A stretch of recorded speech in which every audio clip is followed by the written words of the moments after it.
بخاری کی حدیث ہے، مسلم شریف میں بھی آئی ہے. آپ سب نے ایک واقعہ سنا ہوگا، میں واقعے کی تفصیل میں نہیں جاؤں گا، میں صرف اس سے مسئلہ اخذ کرنا چاہوں گا. آپ نے سنا ہوگا کہ جناب عائشہ رضی اللہ تعالی عنہا ایک دفعہ ایک سفر میں تھیں. نبی علیہ الصلوۃ والسلام نے ایک جگہ پڑاؤ ڈالا، سب لوگوں نے آرام کیا، پھر آپ نے قافلے کی روانگی کا اعلان کر دیا. قافلہ روانہ ہو گیا، لیکن جناب عائشہ وہیں رہ گئیں. کیوں وہیں رہ گئی تھیں؟ کیوں رہ گئی تھیں جی؟ ہار تو گم ہو گیا تھا، لیکن کیا ہار اتنا قیمتی تھا کہ انہوں نے قافلہ ہار کی خاطر چھوڑ دیا؟ اگر ان کو پتا چل جاتا کہ قافلہ جانے والا ہے، روانہ ہو رہا ہے، تو کیا پھر بھی وہ ہار تلاش کرتی رہتی؟ نہیں. قضائے حاجت کے لیے گئیں، ہار گم ہوا، ہار تلاش کرتی رہی، لیکن یہ پتا نہیں چل سکا کہ قافلہ روانہ ہو رہا ہے. واپس آئیں تو قافلہ جو تھا روانہ ہو چکا تھا، اور جناب عائشہ رضی اللہ عنہا کو اس سفر میں کس شکل میں لے جایا جا رہا تھا؟ کار میں بٹھاتے تھے کہ کسی اور گاڑی میں؟ کس میں بٹھاتے تھے؟ اونٹنی پہ. کس انداز میں اونٹنی میں بٹھاتے تھے جی؟ ہودج میں، جسے آپ آسانی کے لیے کہہ لیں کہ جیسے کئی لوگوں نے دیکھی ہوگی بچپن میں ڈولی کی طرح کی چیز آپ سمجھ لیں. ڈولی کی طرح کی چیز جسے عربی میں ہودج کہتے ہیں، اس میں جناب عائشہ کو بٹھا کر صحابہ کرام اونٹنی کے اوپر لاد دیتے تھے، بٹھا دیتے تھے. اب ہودج کو اوپر رکھنے والے کون تھے؟ صحابہ کرام تھے نا. صحابہ کرام کی ولایت میں کسی کو شک ہو جی؟ جناب عائشہ کی ولایت میں کسی کو شک ہو؟ قافلہ روانہ ہو گیا. پہلی بات تو یہ ہے کہ جناب عائشہ ولی ہیں، ولی کو ہار نہیں مل رہا. لوگ کہتے ہیں ہمارے ولی جو ہیں ان کو سوئی تک نظر آ جاتی ہے اور دور سے نظر آ جاتی ہے، جناب عائشہ کو ہار نہیں مل رہا. اور دوسری بات یہ دیکھیں کہ قافلہ روانہ ہو گیا، اللہ کی ولی کو معلوم نہیں ہے کہ قافلہ روانہ ہو رہا ہے.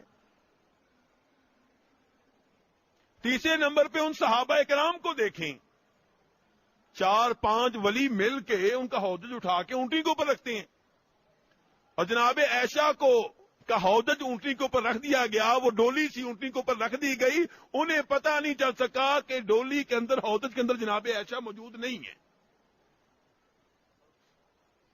اور آج گلی محلے کا ہر ولی غیب جانتا ہے.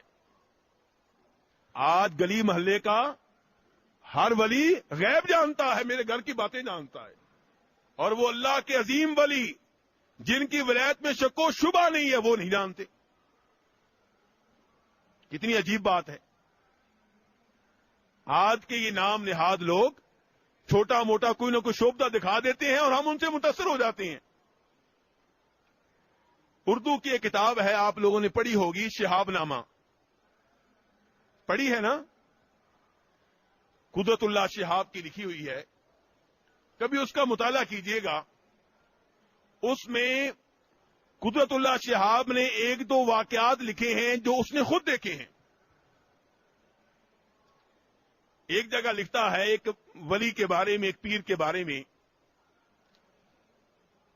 کہتا ہے کہ لوگ اس کے پاس دور دور سے آتے تھے تعویذ لینے کے لیے، خصوصاً وہ عورتیں جن کے پاس اولاد نہیں ہوتی تھی. دور دور سے عورتیں آتی، پیر صاحب کے پاس پہنچتی، پیر صاحب تعویذ لکھنے لگتے تو اچانک دیکھتے کہ سیاہی ختم ہو گئی ہے. یہ وہ زمانہ تھا جس زمانے میں لوگ لکھتے تھے کس کے ساتھ؟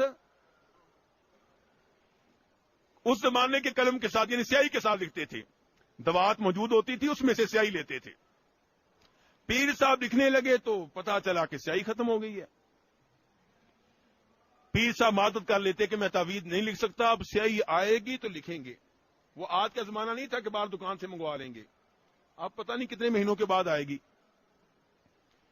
میاں بیوی مایوس ہو کے باہر آتے، چہرہ لٹکا ہوا ہے، باہر چیلے بیٹھے ہوتے، کہتے کیا ہوا؟ کہا پیر صاحب کے پاس سیاہی ختم ہو گئی ہے. چیلا کہتا کوئی مسئلہ نہیں ہے, بیگم کا زیور اتار کے میرے حوالے کر دو, پیر صاحب سیاہی کے بغیر بھی لکھ سکتی ہیں, میں سفارش کروں گا. سفارش ہوتی اور پیر صاحب پھر جیب سے قلم نکالتے جو بغیر سیاہی کے لکھتا. یہی قلم جو آج کل عام ہے, اس زمانے میں کسی کسی کے پاس ہوتا تھا, پیروں کے پاس. پیسہ تو ان کے پاس ہوتا ہے نا, ایسے شعبدوں کی ضرورت رہتی ہے, منگوا لیتے ہیں. جو نیا شعبدہ ہوتا ہے وہ حاصل کر لیتے ہیں. ایک اور پیر صاحب کے بارے میں اس نے لکھا ہے کہ ان کے بارے میں مشہور تھا کہ وہ رات کو ذکر کی مجلس قائم کرتے ہیں تو اچانک ان کے پیٹ سے نور نکلتا ہے. جیسے آج کل کئی لوگوں کو کرنٹ پڑتا ہے تو ایسے ہی نور نکلتا ہے. تو راز کیا تھا اصل میں؟ راز یہ ہے کہ اس زمانے میں نئی نئی آئی تھی یہ ٹارچ, عام لوگوں کے پاس نہیں تھی, پیر صاحب کے پاس تھی. ذکر کرتے کرتے اچانک بٹن دبا دیتے, لوگ کہتے لو جی نور نکل رہا ہے. تو میرے بھائی کہنے کا مطلب یہ ہے کہ جناب عائشہ رضی اللہ تعالی عنہا قافلے سے پیچھے رہ گئیں. اللہ کی ولیہ کو معلوم نہیں ہو سکا کہ قافلہ جو ہے روانہ ہو رہا ہے. اور صحابہ اکرام جو انہیں اونٹنی پہ بٹھاتے تھے وہ بھی جان نہ سکے کہ جناب عائشہ موجود نہیں ہے. اور نبی علیہ الصلوۃ والسلام اپنی بیگم کو چھوڑ کے کیسے چلے گئے؟ کیوں بھائی بتائیے, کیسے چھوڑ کے چلے گئے؟ کیا آپ کو معلوم تھا کہ میری بیگم قافلے میں نہیں ہے؟ اگر معلوم ہوتا تو اللہ کی قسم کبھی بھی اپنی بیگم کو چھوڑ کے نہ جاتے. جتنا احترام اپنی بیگمات کو آپ نے دیا کوئی اور نہیں دے گا. آپ تو وہ عظیم نبی ہیں کہ ایک دفعہ آپ کی بیگم جناب صفیہ نے رضی اللہ تعالی عنہا اونٹنی پہ سوار ہونا تھا, آپ نے اپنا بابرکت گھٹنا ان کے آگے کر دیا کہ یہاں پہ پاؤں رکھ کے سوار ہو جاؤ. نبی علیہ الصلوۃ والسلام گھر میں ہوتے تو اپنی بیویوں کی خدمت کرتے, ان کے کام کاج کرتے. یہ نبی اپنی بیگم کو چھوڑ کے جا رہے بھی کیوں؟ اس لیے کہ غیب نہیں جانتے, اس لیے کہ غیب نہیں جانتے. غیب کی اتنی باتیں جانتے ہیں جتنی اللہ نے بتا دی. غیب کی باتیں یقیناً نبیوں کو اللہ نے بتائی ہیں, ہمارا ایمان ہے. پورا قرآن غیب ہے, جنت جہنم کی باتیں غیب ہیں, لیکن نبیوں کا کل علم اللہ کے علم کے مقابلے میں ایک دو قطروں سے زیادہ حیثیت نہیں رکھتا. بخاری شریف کی حدیث ہے, موسیٰ علیہ الصلوۃ والسلام اور خضر علیہ الصلوۃ والسلام دونوں سمندر کے کنارے ہیں, سمندر کے قریب کھڑے ہیں. چڑیا آئی, سمندر میں سے پانی لیا. چڑیا نے پانی لیا تو جناب خضر علیہ السلام کہنے لگے, اور صحیح بات یہ ہے کہ وہ بھی نبی ہیں, نبی سے کہہ رہے ہیں کہ موسیٰ تمہارے سامنے چڑیا آئی, پانی لیا, اس کے پانی لینے سے کیا سمندر کے پانی کو کوئی فرق پڑا ہے, اس میں کوئی کمی آئی ہے؟ کہنے لگے نہیں. کہا یہی مثال ہے میرے اور تمہارے علم کی اللہ کے علم کے سامنے. جو علم اللہ نے تمہیں دیا, مجھے دیا, وہ ایک دو قطروں سے زیادہ حیثیت نہیں رکھتا اللہ کے علم کے مقابلے میں. تو میرے بھائی اللہ نے اپنے نبیوں کو غیبی باتیں بتائی ہیں, کتنی؟ بے شمار نہیں. انہیں شمار کیا جا سکتا ہے, 10, 100, 1000, لاکھ, کروڑ, ارب, کہاں تک آپ جائیں گے؟ اور اللہ کا علم شمار کر سکتے ہیں؟ اس کا کوئی شمار نہیں ہے, اس کی کوئی تعداد نہیں ہے. کوئی ایسا کلمہ ہے ہی نہیں, کوئی ایسا لفظ ہے ہی نہیں جس کے ساتھ اللہ کے علم کی مقدار کو بیان کیا جائے.